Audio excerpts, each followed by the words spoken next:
बिस्मिल्लाहिर्रहमानिर्रहीम अस्सलामुअलैकुम dear students, मैं हूं मोहम्मद जावेद मुश्ताक। मैं अपने डिजिटल प्लेटफॉर्म पे आप सब भाइयों को खुशामदीद कहता हूं। जैसा कि आप सब जानते हैं, STI कल से इसकी अप्लाई स्टार्ट हो जानी है।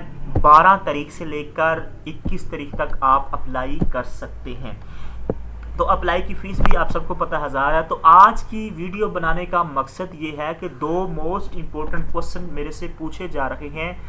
पहला क्वेश्चन ये है कि सर, जो लड़का या लड़की अपना आबाई इलाका छोड़ के, जहाँ का उसका डोमिसाइल है, छोड़कर चली गई है दूसरे इलाके या दूसरे विलेज में या दूसरे शहर में, क्या वो अप्लाई कर सकते हैं या कर सकती है या नहीं, इसका भी आपको जवाब दिया जाएगा। दूसरा जो आपका क्वेश्चन है मोस्ट इम्पोर्टेंट, सब्जेक्ट रेलिवेंट और सब्जेक्ट इररेलिवेंट का, क्या मैं इररेलिवेंट सब्जेक्ट में अप्लाई कर दूं तो क्या मुझे जॉब मिल जाएगी या नहीं मिलेगी, इसका क्या चक्कर है सब्जेक्ट रेलिवेंट का और इररेलिवेंट का।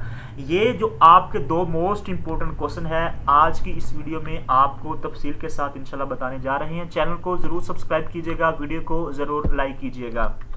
डियर स्टूडेंट्स, जैसा कि आप सब जानते हैं, कल अप्लाई की डेट है और जो आपका पहला क्वेश्चन है कि सर, मेरा डोमिसाइल फॉर एग्जांपल कसूर का है या फलां तहसील का है, कोई भी डिस्ट्रिक्ट है, लेकिन मैं उस अपना ज़िला या अपनी तहसील छोड़कर मैं किसी और जगह पर शिफ्ट हो गया हूँ या हो गई हूँ, तालीम के पर्पज़ के लिए या कोई और मकसद के लिए मैंने अपना इलाका छोड़ दिया है, तो क्या मैं अप्लाई कर सकती हूँ दूसरे शहर में? तो उसका जवाब है नो, आप नहीं अप्लाई कर सकती या कर सकते।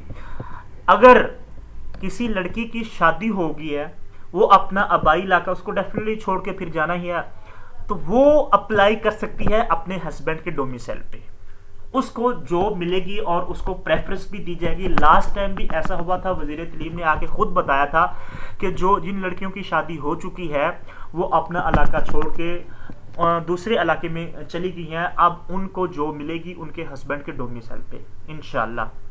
तो बाकी जो भी वजूहात हैं जिसकी वजह से उन्होंने अपना डोमिसाइल वाला जो एड्रेस है, जो ID कार्ड वाला जो एड्रेस छोड़कर दूसरे शहर में या दूसरे डिस्ट्रिक्ट में या दूसरी तहसील में चले गए हैं, तो वो जो है वो उनको जॉब नहीं मिलेगी और कहेंगे कि मेरा इलाका फॉर एग्जांपल फलां है और मैं इस इलाके में आके अप्लाई करूँ तो उसको जॉब नहीं मिलेगी। ये तो कन्फर्म है, लास्ट टाइम भी ऐसा हुआ था, तो अब भी जो है ऐसा ही होना, लास्ट टाइम वाली अपनी अप्लाई जानी है। लेकिन जो जिनकी शादी हो गई है उनको जॉब मिलेगी। ये आपका क्वेश्चन क्लियर हो गया। अब जो दूसरा क्वेश्चन मोस्ट इम्पोर्टेंट पूछा जा रहा है कि सर, रेलिवेंट सब्जेक्ट और इररेलिवेंट सब्जेक्ट के बारे में सर आप बताएं, क्या हम अप्लाई कर सकते हैं या नहीं कर सकते। डियर स्टूडेंट्स, आप इररेलिवेंट सब्जेक्ट में अप्लाई करेंगे तो आपको जॉब नहीं मिलेगी, ठीक है। मैं वो भी आपको 2-3 कंडीशन जो है वो बताता हूँ इररेलिवेंट सब्जेक्ट और रेलिवेंट सब्जेक्ट की।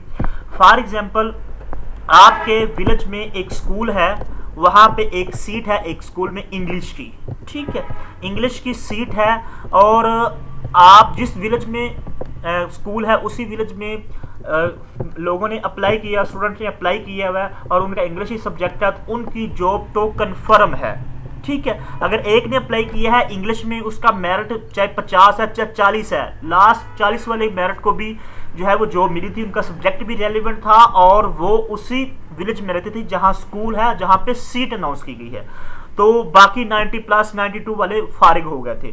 तो यही इसी टाइम अपनाई जानी है पॉलिसी कि अगर आपका सब्जेक्ट भी रेलिवेंट है और आपके विलेज में स्कूल और उसमें जो वैकेंसी अनाउंस की गई है वो भी आपके सब्जेक्ट के रेलिवेंट है, तो आपकी जॉब कंफर्म है। अगर उसी विलेज में एक से ज़्यादा स्टूडेंट्स ने अप्लाई किया हुआ है सेम सब्जेक्ट में, जो सब्जेक्ट अनाउंस किया गया, जिसकी वैकेंसी अनाउंस की गई, फिर इन दोनों का मेरिट देखा जाएगा जो सेम विलेज वाले हैं। अब दूसरी कंडीशन क्या है? दूसरी कंडीशन ये है कि जिस स्कूल में जॉब अनाउंस की गई है इंग्लिश सब्जेक्ट की, और उसी विलेज में एक स्टूडेंट ऐसा है जिसका इंग्लिश सब्जेक्ट है और दूसरा स्टूडेंट ऐसा है जिसका उर्दू सब्जेक्ट है, तीसरा स्टूडेंट ऐसा है जिसका मैथ सब्जेक्ट है, ये तीनों ने अप्लाई किया हुआ है, इंग्लिश की सीट है उस विलेज में, चाहे दोनों का मेरिट उर्दू वाले का और मैथ वाले का 110% ही क्यों ना हो, उनको जॉब नहीं मिलेगी। जॉब उन्हीं को मिलेगी जिसका इंग्लिश सब्जेक्ट है उसी विलेज में, और वो जो है उसका मैथ कम ही क्यों ना हो तो उसको प्रेफरेंस दी जाएगी। ये आपको बात समझ आ चुकी होगी, ठीक है, कि सब्जेक्ट रेलिवेंट को और उसी विलेज में रहने वाले को, और उसका भी सब्जेक्ट रेलिवेंट है और उसके विलेज के में जो स्कूल है वो जो भी उसी के सब्जेक्ट से रिलेटेड है तो उसको जॉब जरूर मिलेगी। अब तीसरी कंडीशन क्या है? तीसरी कंडीशन ये है कि फॉर एग्जांपल जिस विलेज में एक स्कूल है वहां पे एक इंग्लिश की पोस्ट है, और जिस विलेज में स्कूल है वहां पे जो स्टूडेंट्स ने अप्लाई किया हुआ है उनका सब्जेक्ट रेलिवेंट नहीं है, उनका सब्जेक्ट जो है वो इंग्लिश के रेलिवेंट नहीं है। जो जॉब अनाउंस की गई है, ये इंग्लिश की एग्जांपल दे रहा हूँ सब्जेक्ट रेलिवेंट के हवाले से, बाकी आप खुद समझ जाएं सब्जेक्ट रेलिवेंट को। तो इन तीनों ने जो अप्लाई किया हुआ है उसी विलेज में रहते हैं, लेकिन इनका सब्जेक्ट नहीं है जो सीट अनाउंस की गई है, तो दूसरे विलेज वाले ने इंग्लिश वाले सब्जेक्ट में अप्लाई किया क्योंकि उसकी डिग्री भी रेलिवेंट है, ठीक है। फिर जो है इस दूसरे विलेज वाले को प्रेफरेंस दी जाएगी। अब समझ आ गई है कि जिस स्कूल में विलेज है वहां पे एक इंग्लिश की पोस्ट अनाउंस की गई है, लेकिन उसी विलेज में रहने वाले लोग जो हैं उनका सब्जेक्ट रेलिवेंट नहीं है, उन्होंने अप्लाई किया उसी सीट पे लेकिन रेलिवेंट नहीं है। लेकिन साथ वाले विलेज में जिस स्टूडेंट ने अप्लाई किया उसका सब्जेक्ट रेलिवेंट है, उसको जॉब मिलेगी, उसको प्रेफर किया जाएगा। समझ आ गई है? तो ये 2-3 कंडीशन थी जो मैंने आपको बता दी।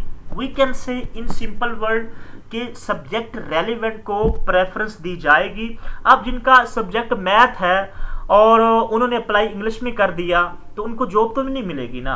अब इंग्लिश का सब्जेक्ट जिनकी डिग्री इंग्लिश की है और जॉब जो अनाउंस की गई है वो मैथ की है, अब वो मैथ कैसे पढ़ाएगा? इट इज़ नॉट पॉसिबल, ठीक है। तो ये सब्जेक्ट जो रेलिवेंट है उसको प्रेफरेंस दी जाएगी, इररेलिवेंट को निकाल दिया जाएगा। जो 2-3 कंडीशन जो है वो मैंने आपको बता दी, क्योंकि ये बड़ा क्रूशियल से पॉइंट्स है कि एसटीए के हवाले से एक तो मिलनी मुकामी लोगों को प्रेफर किया जाएगा और उसका सब्जेक्ट भी देखा जाएगा और उसका एड्रेस भी देखा जाएगा और वो वहाँ की प्लेस भी देखी जाएगी कि स्कूल से कितनी करीब है कितनी दूर है। वो मैंने कल भी एक वीडियो डाली थी कि किसको प्रेफर किया जाएगा, यूनियन काउंसिल, विलेज, मौजा वगैरह, वो कल डिटेल के साथ बताई थी। आज जो 2 क्वेश्चन थे आपके, एक तो आपका रेजिडेंस जो आप जहाँ पे आप रह रहे हैं लेकिन वहाँ से आप शिफ्ट हो गए हैं किसी वजूहात की बिना पर, तो जॉब मिलेगी या नहीं मिलेगी वो भी मैंने आपको बता दिया। जिनकी शादी हुई है एक विलेज छोड़कर दूसरे विलेज चली गई हैं उनको इंशाल्लाह जॉब मिलेगी। बाकी सब्जेक्ट रेलिवेंट और इररेलिवेंट की 3-4 कंडीशन जो थी वो मैंने आपको बता दी। इसके अलावा अगर फिर भी समझ नहीं आई तो आप मेरे से कमेंट्स कर सकती हैं। व्हाट्सएप नंबर भी नीचे दिएगा, आप मुझे व्हाट्सएप नंबर पे भी रब्ता कर सकती हैं। इसके अलावा कोई भी आपका क्वेश्चन हो एसटीए के हवाले से आप कमेंट्स में ज़रूर पूछेगा, इंशाल्लाह आप सबको रिप्लाई मिलेगी। मैं जैसे ही फ्री होता हूँ मैं सबको रिप्लाई इंशाल्लाह ज़रूर देता हूँ। तो चैनल को ज़रूर सब्सक्राइब करें। अल्लाह आप सबको कामयाब करे। हमें दीजिए इजाज़त। अल्लाह ने के बाद।